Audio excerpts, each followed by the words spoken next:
So I want to talk about something that this name came to me about a year and a half ago, the Narcissism Mechanism. And when it came to me, I didn't really know what that was. It was trying to make itself known to me.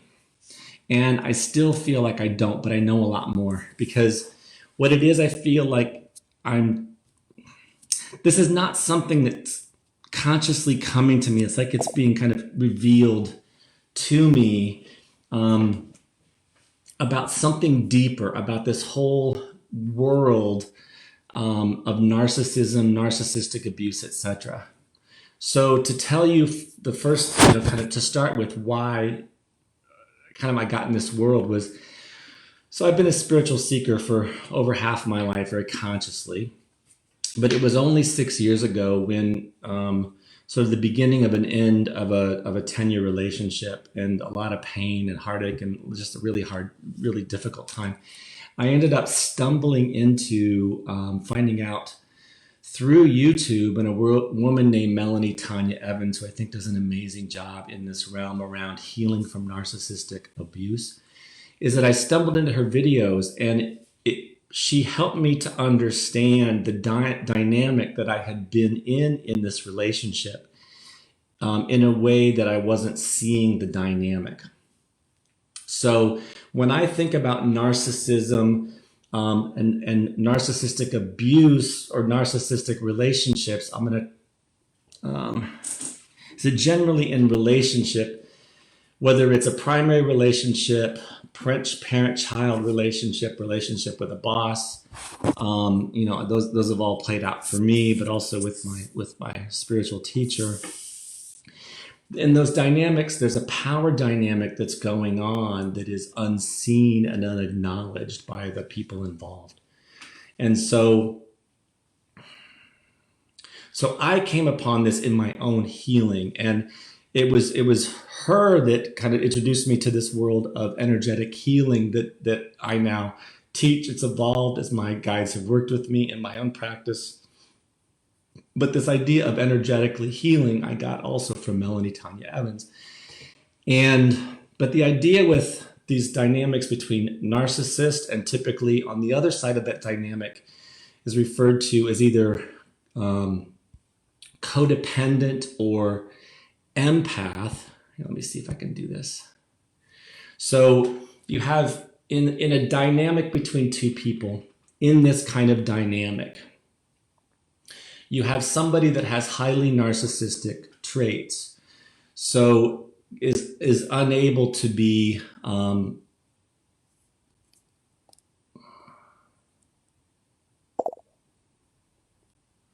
why am I blanking all of a sudden? Hi, Grace. That's a hi. Hi, Grace. So the thing with narcissists, well, I'm going to come back to this, I think. So you have a narcissist, a person with a lot of narcissistic traits on one side, a person that is referred to as codependent. In the spiritual world, they'll talk about it, narcissist and empath. Generally, this side of the dynamic, which I chose with the sort of cross shape, is often referred to as the victim in these kind of relationships. The idea here is that you have someone who is narcissistic, someone who's very much in their own world, unable to see others in life. So we think about narcissists like people that are very bombastic, fill the room with their presence. It's all about them, but it's not just that kind of behavior. The behavior can look like all kinds of different things, but the idea with the narcissist is somehow they make a situation all about them. And they suck a lot of energy. They really do not have the ability to see another, except for the ways in which the other serves making them important. On the other side, the codependent empath side. So empath, I don't like using it in this way personally. It's used, if you look on YouTube, people will talk about it, particularly in the spiritual world, narcissist empath. But people who are codependents tend to be highly empathic. The idea with the codependent is that they feel like it's their role to take care of the other person. And so for the narcissist that basically is insisting that people take care of them, and the codependent who wants to take care of other people, and the codependent often sees the woundedness in the narcissist and feels like they want to take care of them, this dynamic gets really enmeshed. So what I've written here is, see if I can see this myself. It's a relationship where there's mutual need, and I would say mutual benefit. So I've tended to be, at least as far as I'm aware of, on the codependent side of this equation personally. Most of you likely have as well. So what I'm suggesting here is the narcissist needs the codependent to be relevant, to be important, and to have existence. The sense of, because that's the thing for the narcissist, they need the attention so that they can be seen, they can feel like they're important, they exist, it matters. For the codependent, they need the narcissist also to be relevant and important, because the built-in function that was trained in childhood, but also previous lives, is the need to take care of the other. The codependent derives their sense of meaning and purpose by taking care of another.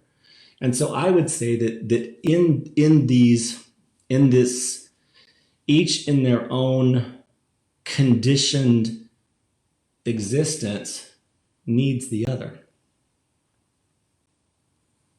So the narcissist lacks empathy. They cannot see another. They cannot see the other. And yet the codependent so desperately wants to be seen and acknowledged. That's why there's so much here. The codependent feels the need to fix the narcissist so that the codependent can get what they want. So you see that there's sort of a vicious circle that tends to be brought up in here. And what I would say is it's a circle of victimization. So I'm going to say more about why I'm saying this, because I'm looking at this from the perspective that we are each spiritual beings who have a piece of us, a very small piece of us, embodied here in this body, having an experience in this life, trying to free ourselves from the limitations which we've been carrying through eons of time. That's what I'm looking at when I'm talking about these kind of matters. So when I look at this, I see, and it's been the case for me, that once you see that there's a setup here, it's a setup that I think keeps everybody bound. It's what I'm trying to give voice, and hopefully with time I'll get more clear what it is that's trying to make itself known to me about this narcissism mechanism, because I feel like it's a certain way of being here together on the planet that is keeping the experience of being a human being very limited. And so in this kind of a way, what I see here is in this dynamic, that it's like a continuous cycle of feeding victimization. Because the narcissist is constantly victimized by the people around them.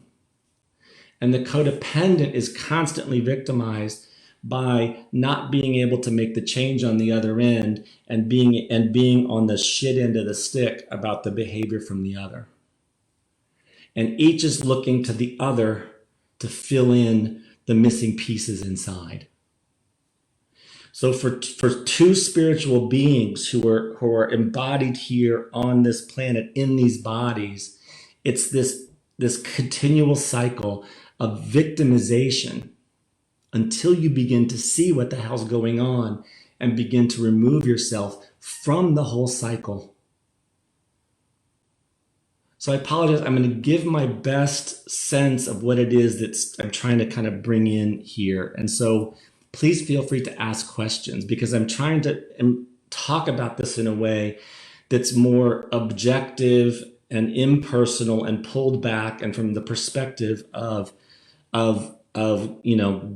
God incarnate, what we are, versus looking at the dynamic between two human beings that don't realize that they're pieces of God trying to sort out shit. So I'm going to back up a second. So what it is that I see here that's going on, the way that was described, kind of the way I put together when I was doing my research years ago, trying to understand this for myself, that I really like, is that codependents and narcissists, generally speaking, I'm using that term narcissist very loosely and codependent also somewhat loosely. But there's a difference here, and I think that between the two, the most notable is the ability to see the other. Empathy, the ability to see the other. People who have gone far enough down the track into narcissism have lost the ability to see the other, or at least the will or desire to see the other. But what I would say is, let's see if I have this here.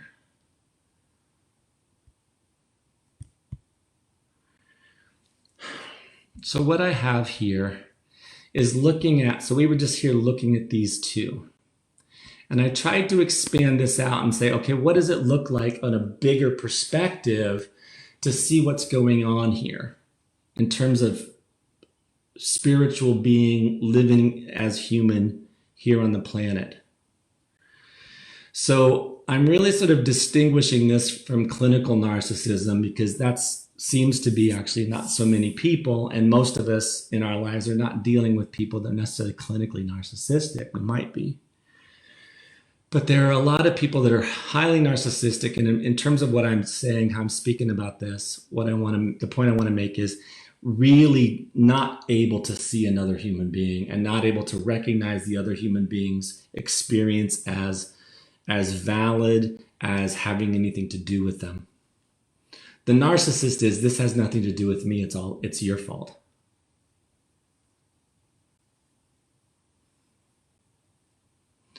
So the codependent, generally speaking, tends to take responsibility for all the problems in the dynamic. Now, what I would say is even that can sometimes seem to be two ends of a spectrum. What I'm proposing is it's not at all. It's actually, they're in the bigger picture, which I'm going to talk about here, they're actually quite close together. Because they're both people, I'm going to talk about them in terms of people who are operating in quite significant ways out of deep woundedness. And it's the relationship to their own woundedness, I would say, that separates the two. Somebody who's gone into this realm that I'm speaking about in terms of narcissism, they've made a choice on some level to no longer be responsible for their own woundedness. It's not me, it's you. It's not me, it's you. It's not me, it's you. This kind of thing. Whereas the person in the codependent realm recognizes that their own woundedness is in some level, recognizes their own woundedness is playing out in the dynamic.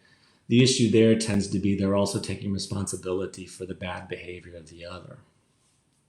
But in this bigger picture, we got this whole right side of the spectrum. So moving up towards more freedom. So at the top here, I tried to look at the spectrum from, this is sort of the sort of the negative end of this thing. On the left-hand side is more so, the right-hand side is less so. Wounded, protected, victimized, and self-abandoned. Now on the flip side, down below, as you go to the right, person is more and more deconditioned. Sorry about that, guys.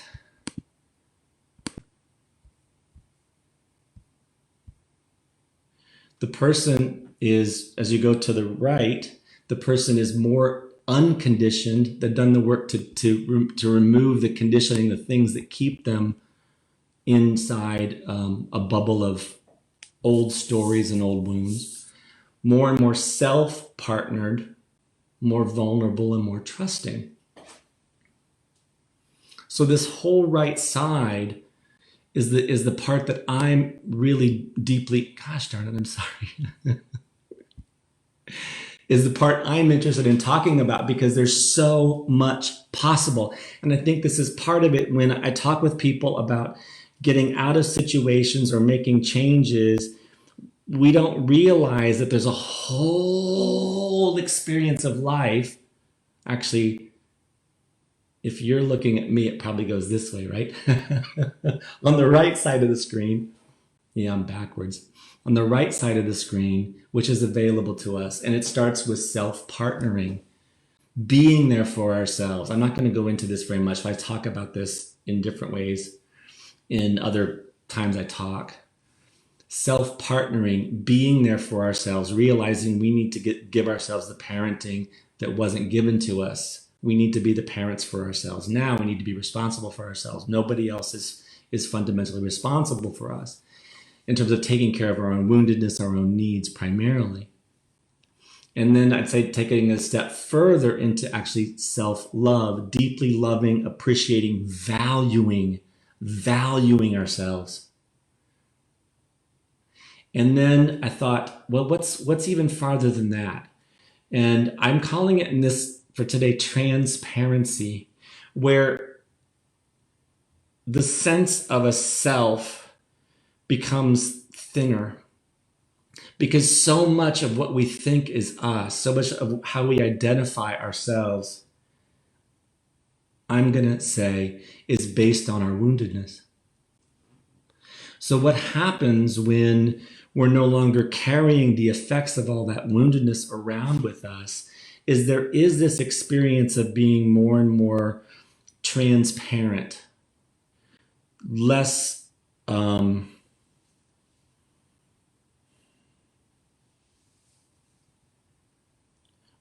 don't know, more fluid. There's just less lighter, more transparent. And what's interesting, as I was typing this up, and because of the thing, it split it. Now, this is really interesting how it split that. Trans beyond the parents. I thought that was interesting. It's because in this lifetime, a lot of these dynamics within us get mirrored in how we experienced our parenting, the parenting we got. Now, what I would claim is that that's, in essence, the playing out of the movie of everything we brought into this life. But it's the ability to get really beyond the effects of the parenting. But it's much more than that. Okay, so the idea here is that, what did I set up for the next slide? I kept going to it.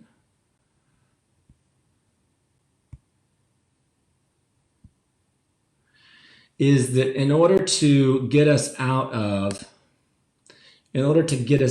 this dynamic, and what I mean by this is that, well, actually, let me make one more point, is that for most of us here, we're likely in that area that I'm referring to as codependent. Now, a point I want to make is that on some level, codependents can be, in essence, will be future narcissists. Why is that? Because if we don't take responsibility for our own woundedness, and life keeps heaping it on us, and at some point, and this can happen in a way that's not conscious, it's like, fuck this, I just can't feel this anymore, I can't deal with this anymore. And we cut ourselves off from our own woundedness. That, in essence, is the step, I would say, that's stepping into that realm of narcissism. Because narcissists can't be empathetic. They can't feel the other because they've chosen to not feel themselves anymore. They've not chosen to not feel their inner pain. So, and I've learned this couple hard lessons this last year with people that I know that had really, really shitty childhoods, And, they asked for my help, and we were working together, and then it became really clear they weren't interested at all in feeling their own pain.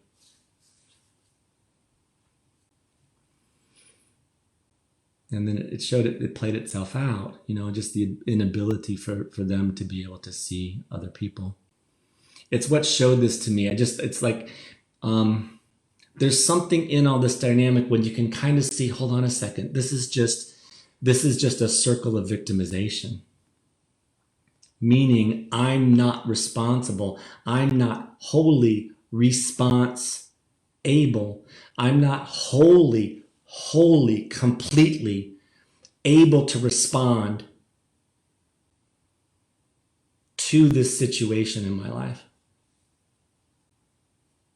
It doesn't mean situations outside of us aren't imposing all kinds of stuff and it's shit and da-da-da-da. I'm not saying that at all. But the idea that somehow because of something out there, I am not able to fully respond. This is a high bar. I realize that.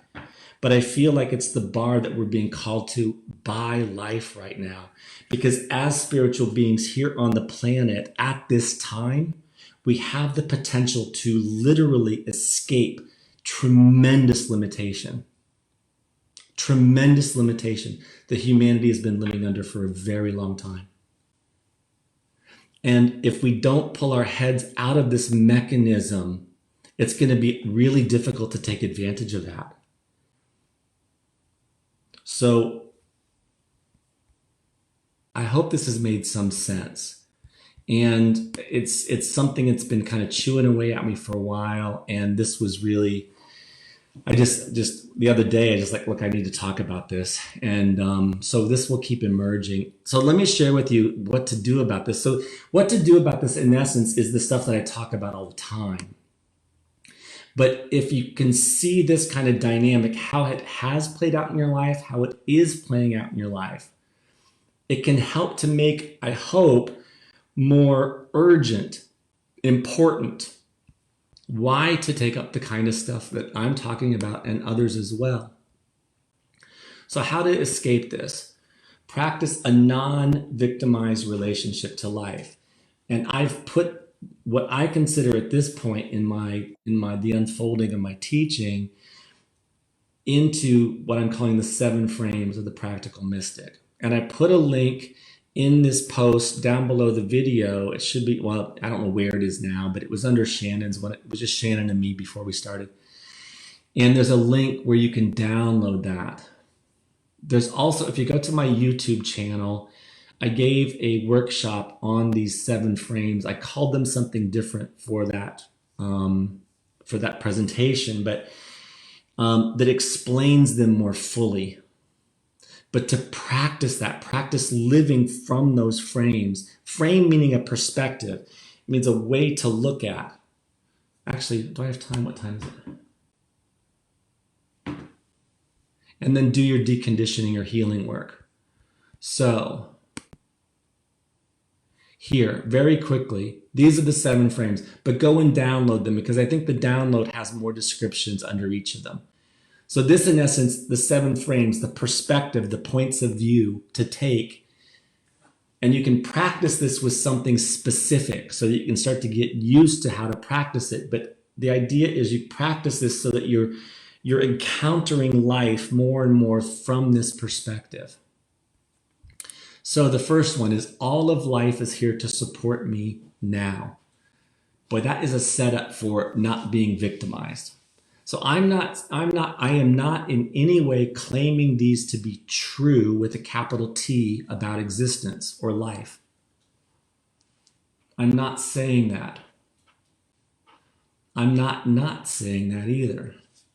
I'm just saying these are immensely helpful as places to be when looking at your life.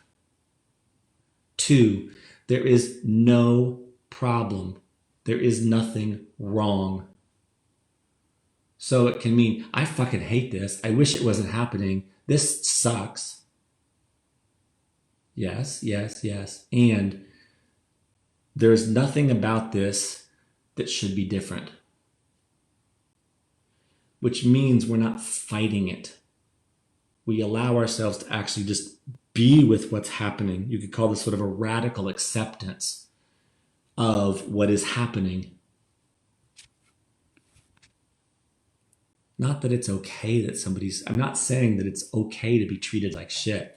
I'm just saying if you just let it be, you're actually much better able to see, hold it, this is shit. As opposed to, anyway, I can't get into all these, otherwise I'll be here all day. Yeah, I can't. All right. 3, only a fraction of what I'm currently experiencing emotionally has to do with what's happening right now. The idea here is, particularly in more difficult situations, because when it becomes really clear, is that most of what I'm feeling, or maybe a lot or most of what I'm feeling right now, has nothing to do with right now. It's triggered stuff from the past. So that then you want to kind of show up to clear that energy, which all of you should know how to do by now, hopefully, so that you can deal with what's here versus all of the stuff from the past, which has suddenly shown up. 4, embrace a position of I don't know in relationship to the situation. Why do you do that? Because we are so effing conditioned. Nothing personal, don't take it personally. There's nothing personal about it. In a human body, we are working within immense conditioning, which means we just see things a certain way. All this stuff comes up. It's like the blanks all get filled in of how we see things before we have a chance to even see what the hell's there. That is the nature of human life. But we're also a spiritual being in there. So we can choose to say, hold on a second. Pull back the conditioning. Hold on a second. I don't know. I'm not really sure. I don't already know what's going on here, and I want to find out. This is in the teaching of my 3 keys teaching. Frame 5. Assume that whatever it is that's happening here is actually the doorway to the solution. So instead of trying to make it go away or pushing it or trying to do whatever, it's like, so come here. Let's look at it. Let's embrace it. It's the same kind of a relationship that I ask you to have in the trauma healing audio with the difficulty that's coming up, is embrace it. Be curious about it. Be interested. Assume that the challenge or symptom is actually the doorway. It's the way to the solution. Frame 6, we exist as a collection of parts. Why is this important?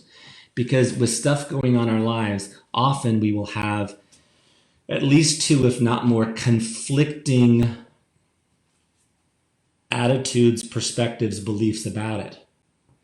And in order for us to be able to really see what's going on, we want to invite all those voices to the table. Now, this leads back to our group reading at the beginning of this today. So instead of trying to figure out which of these voices within us is the right one, because then in this moment it's this one, and then this moment it's this one, and this moment it's this one. No wonder we feel like this. We exist as a collection of parts. There seems to be one part, one us, who can stand separate and apart from them and see them and be with them, heal them, so they can all begin to play together. But in our experience, there's many of us. And frame 7 is the idea of next right steps. Is that the way to do this in terms of what do I do about this in my life is to be looking for what is my next right step. This is also in my 3 keys teaching.